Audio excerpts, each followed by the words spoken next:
the 4 Oxen and the Lion. Once upon a time there were 4 oxen who lived in a field.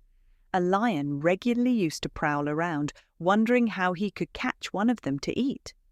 Many a time the lion tried to attack the oxen, but whenever he came near, they all stood with their tails together.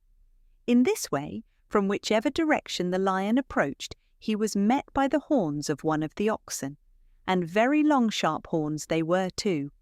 Nevertheless, the determined lion returned again and again to try his luck.